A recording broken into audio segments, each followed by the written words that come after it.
Real talk ni guys. Para nako no, vlogger mo mo commit ka ng uban hitabo dira. Para nako no kana gani mga bata nga nagi silang gikulatag dabangan nila nya. Ang bata nga ilang gidagmalan, gidapatan, gikulatan na nakuma. Para nako no, dapat mapriso na sila guys. Kaya nga no, nakabuhat mo sila krimen, di ba? Mabitaw na daghang mga bata ron nabusado, mang rape, mapatay, diba mangulata kay gadako ilang ug lang nauna nga di ko mapriso bata pa ko. Dapat ang batas susbon nila ilang batas. Gobyerno ilan na himuog kuan pila masig pila edad as long as naka kuan ka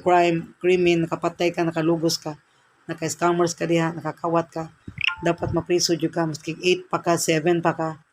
diba 6 years old pa ka. Pero mostly sa 6, 7, di pa makaya na magbato crime. Arin na sa 8, 9. Dapat mapriso na sila. Para mga bata, masud silang mentality nga di ta magbuhat og daotan masama nga pwede na to ikapahamak sa pagagalingan, pwede na to mapriso. Diba? Mo kadang bata diya nagang rape. Kadang bata diya nangulata man awang gikulata ron nakuma. Kadang bata daw mababae nga isog kay hawd kaayo tabangag bugno. Diba? Kaya di mo mapriso. Kadako lang na dapat kamo mga huyoy, mga batas. Butangin ang ipon ninyong kuan diha, batas. Maski 9 years old pa, 8 pa, as long as nakabuhat sila krimen, priso sila. Unfair kay kami na mga dako mapriso, makabuhat mi krimen, mapriso mi, mag-scam mi, manglugos mi, manghidnap mi, mangawat mi. Diba? Unfair kayo. Dapat unta mapriso na pununta ng mga bata diha. Real talk. Mota ikaduha sa nakong real talk kaning about kabay skanda wala ko kadungog unsa iyang gipang daot ni digong ni kuan Duterte, Mr. Ex-President Quezao. Kuan namogi kasabihan sa isik kuan daghang istorya.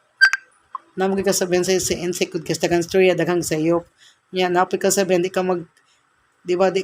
sa di pa ka mo istorya mo nanaon sa nimo di ba para way masakitan ba di ba daghang istorya daghang sayop. Si Vice Ganda bantay ko sobra ka tabian ba sobra ka bulala iyang ba. Feeling na sobra na po siya ka feeling gani guys. Nya dapat si Duterte kako Duterte man jud ko fan dapat irespeto to kay ngano di ba na basta-basta ba pagkato kay ngano mayor ben nagi kuan ba na siya sa kuan guys sa kana ganing sa Davao di ba ginrespeto ba jud na siya pamahigtop di sa siya basta dato sa may kayo sa pamilya di ba bright sa na siya kay kuan attorney niya ex-president pa yun, presidente pa yun sa Pilipinas, dapat respeto ta, niya tiguang na nalulo na, dapat igalang na to, di ba, irespeto na to, dili kay, ato yayagaan, di ba, kan matiguang, irespeto na ngay, class 2 minutes, may sapit sa mamatay, di sa maglugay ng lubutang, mo naging karma na ni Vice Ganda, kaya nasobra na pa siya ka-feeling ba, feeling guwapa para po kay siya, di ba, so, sobra pa siya katabi, ang nagkagtabi, nagkagsayop, di ba, so, before ka mo, tabi, na naon sa nimo, di ba, kumpara nimo nakigigo nakimasakitan ano pagtabi di ba managingon nga kung bati no storya nagstorya di ba tagagstorya dahag sayop di ba dapat respetar siya maski di pa na ex-presidente tiguang na gon na respetar niya ako guys ask ko respetar tiguang guys kay ngano na ko'y mamang tiguang na ko'y ang tiguang ganun nako kalab ang tiguang I love older jud nga mga relatives na ko mama ko yan kay ngano di ba part ko na sa pamilya sa ato ang mga tiguang wala din ako mga tiguang kung mama akong iyaan di ba kung wala mga tiguang tong lulag lulo wala sa tanay klubatana kay wala tong mama papa kung wala tong lulag lulo wala mga tiguang man you should respect the elders jud mo na dapat kanang kung grabe na ginan nasulti gani na bias dapat kanang i-impeach pud na siya tagaan sa na siya hatol ba kana parusa kay ngano kuan man sa ganayan hug na nagpilang na ko ha as a vlogger hug na nag-iyag bullying ba nya bullying magud in the public di ba pakauwaw niya public pa jud di ba kay atol na niya sa concert mo na bullying in the public pa murag nakahug na magud siya kanang nakadisturbo na siya sa kataw ba dapat butangan sa na siya kanang parusahan sa na siya ba dapat na fail na ko nakahimo na siya kuan na jud sala ba na crime baron crime nga murag kuan ba kana ganing bullying ba para lang nako bullying yung nahimong crime kundi pud kana ganing nakuan na siya gani kanang ang limitation ni Duterte ba na beyond limits na ba kanang bali nalapos na siya sa limitation ba gani ana ba dapat presidente na ginrespeto nato ginalab na nato di kay ang bitiguang na biman na siyang tormino ato lang yagaan hoy best kanda ganahan ta kun makalang torno po sa batasan kay ngano burara ra kay ka ay bastos ra po kay ka kanang dato ni mata ka na sobrahan kagadahan kwarta kadato na kay baon sa imong baton karon na unsa naman kanganga ka kay nakahaka ra ba nga imong mga propaganda endorsement nimo wag tangon na ra ba mo na diha kay sobra ra sa kay kakapiling. So before you talk, you think first before you talk. So daghag share daghag sayop di ba kung wa kay istorya nindot ay na lang istorya di ba kung makasakit lang ka di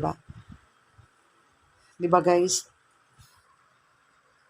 nya mo na guys real talk na niya real talk dapat mga bata nakabuhat og krimen mas kay 8 years old pa na 7 pa dapat mapriso na siya di ba mo na daghan nga mga babae magira ron mamugno mangulata kay wala may justice di mo mapriso dapat ipriso na sila pero adto sa mga prisos mga bata di ba ayo pa kana total na may mamagpapa na matud og pagkaon ana ra di ba para mo tagam ng mga bata di magdakop ulo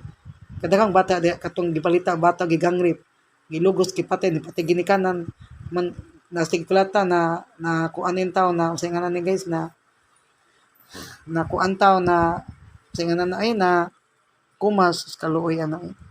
dapat mapriso na sila kung dili mo kakayo prison kay bata pa ang ginikanan may priso ha kay ang ginikanan sa anas ginikanan kay ngano wala katudlo og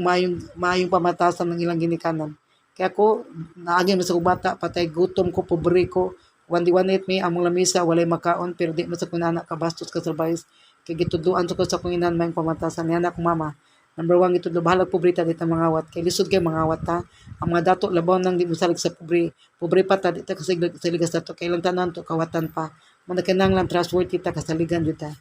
kasabot ka nya mo na ni guys kanang kuan guys para na ko uno kanang mapriso jud ang ngayon mapriso ang mga batang nakasala maski 8 pa sa 7 kay namo sila nabuhat crime dapat priso jud sa paghimo ng mga gobyerno prison sa mga bata kanang naadji kuan barihas pa para mapil jud na dinalalim ni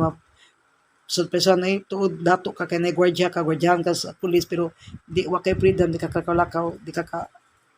lakaw asa ka gusto di ba dapat mapriso yung bata kung makasa nya kadua sad si kuan dapat prosahan sa jud si kuan si vice ganda ko naman siya na sulti bati kay para na kun public scandal na yang gibuhat nya kuan sad kanang bullying po na sa atong presidente mao na angay crime kuan niya manay kung mo kuan mag-isikiha si Duterte niya manay angay ikiha niya public scandal kay gipakawawan man siya dungog di ba nya man og kuan sad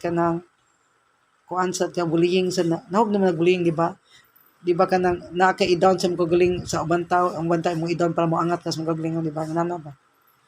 mo na guys real talk ni guys so nya balik ta atong kuan guys driver tricycle sa taga Puok e-bike hoy kung tambag ninyo ba simba mo pang beso mo balik mo sa Ginoo mo nagagabaan yung sika dali ang guba kay gabaan nyo kay mangwarto mo sa pasahero wag gas musakay lang ninyo makaadto lang sila layo gamay nyo yung pangayo og 200 para nang puok tukuan di ka 200 na pretty 150 100 ka mahal na di ba lupig pa ninyo truck sa kuan sa Simala kalayo nang Simala di ba lipata to Simala 85 ra mga pretty lipata to kuan sa punta 20 pesos na mga pretty di ba nya ang SM ko awa sa unang pretty 12 mga sa una karon 18 na kay awa for example taga Tisa ka to SM City 18 na mga pretty gani pesos or ay 3 sira jud ay nya Ayala to Tisa 3 sira pretty nya for example kanang kuan ka la Bulacau to Kulog 18 ra nya inyo grabe kay mo mga driver sikat inyo papiti malapas lang gamay layo lang gamay narasonahan na pabayron na yung 200 150 grabe kamo ba kung gusto mo mangwarta panrabaho mo ato mo sa abroad kay kanang e-bike gamay ra man nag-income source income di mo asensya mo madato pagkugi mo panrabaho mo pag DH mo yung sawa dadan yung tanan anak i-DH mo charog di mo madato DH yung tanan anak yung sawa kamo di mo pamilya yung DH charog di mo madato di mo pwet as anlat sa kenan charo yung anak pa ba pa kuan na ninyo kuan diha Amerikano mga foreigner para madato mo yung anak laki la pa kuan na paeskolahan na para maka trabaho na dili mag-driver sikat nga ultimura gamay rag income gamay rag sweldo nya man ari mo mamawis customer ninyo para namo ari mo mangwarta namo di ba life is so unfair kay pareha ra man ninyo pobre para nako nagbayad ko sa akong Converse 1625 kinakos ka nga Converse ang libera na man 1000 pero akong gipili kato yung higher kay amo ta na iconic peso net kung makabalhin gamay balay ako na iconic peso net kay di man tanan nga naay converse, naay wifi. Nya kaduha sad nagbayad kog tubig diri 600 na buwan, bayad kog kuryente diri 1,200 na buwan. Nya amo asang bugas 25 kilos na siya ganador. Nya kung anak sa maintenance siya tambal siyang sakit, vitamins. Nya kung makasakit may kinahanglan mig doktor tambal. Nya gaabang mi diri 7,800 nya next year January ipaminto na sa iya mo mahimo na daw ni 8,500 mo saka nag 1,500 mao na niya asa man kuan mo pliti kaon sudan, di ba? Magi wa ko estudyante diri nya para na mo tulo may nagkaon, di ba? Mao na